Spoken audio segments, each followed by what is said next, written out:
Hidden jealousy. আপনি কি জানেন আপনার অনেক আত্মীয় স্বজন বন্ধু বান্ধব আছেন, কলিগ আছেন, যারা আপনাকে গোপনে হিংসা করে, আপনি বুঝতেও পারেন না। তবে হ্যাঁ, কিছু কিছু আচরণ আছে যেটা থেকে বোঝা যায় যে তারা আপনার শুভাকাঙ্ক্ষী নয়, তারা গোপনে আপনাকে হিংসে করে। সেই আচরণগুলো কি বলছি। অনেক আত্মীয় স্বজন বন্ধু বান্ধব আছে না, যারা প্রথমে আপনাকে গ্রিটিং করবে না, হাই হ্যালো করবে না, আপনাকে দূর থেকে দেখলেও ইগনোর করবে, অন্যের সাথে কথা বলা শুরু করবে বা অন্য কাজে ব্যস্ত হয়ে যাবে। ভাবটা এরকম সে বিজি হয়ে গেছে, কারণ আপনাকে সে প্রথমে গ্রিটিং হাই হ্যালো করতে চায় না।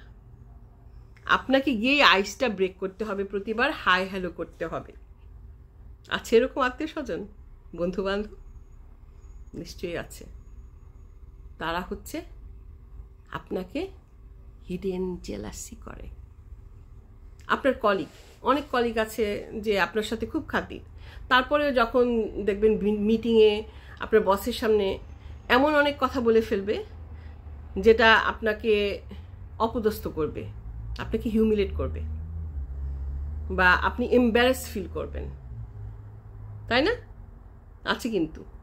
আবার এমন অনেক বন্ধু বান্ধব আছেন, গ্রুপে বসে আছেন, গল্প করছেন কয়েকজন মিলে, আপনাকে ডমিনেট সুরে কথা বলবে, ডমিনেশনের সুরে কথা বলবে, আপনাকে প্র্যাকটিক্যাল জোক করবে, আপনাকে রোস্ট করবে। আপনি যখন কিছু বলতে যাবেন তখন বলবেন আই এম জাস্ট জোকিং, মানে উনি জোক করছেন, আমি একটু সিরিয়াসলি নিয়ে ফেলেছি, আপনি সেন্সিটিভ, ইত্যাদি ইত্যাদি। তারা এই কাজটা করে নিজেদেরকে খুব শক্তিশালী ফিল করে। তারা আপনাকে সবার সামনে হিউমিলেট করতে পেরে কিংবা আপনাকে নিচু করতে পেরে একটা ডমিনেশন টেন্ডেন্সি, ডমিনেশনের যে মেন্টালিটিটা, সেটা করে শক্তিশালী ফিল করে। তো তারা আপনার আপনজন কি করে হলো, শুভাকাঙ্ক্ষী কি করে হলো?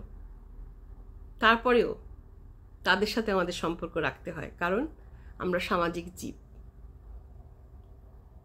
আমরা একা থাকতে পারি না, সবার সাথে মিলেমিশে আমাদের থাকতে হয়।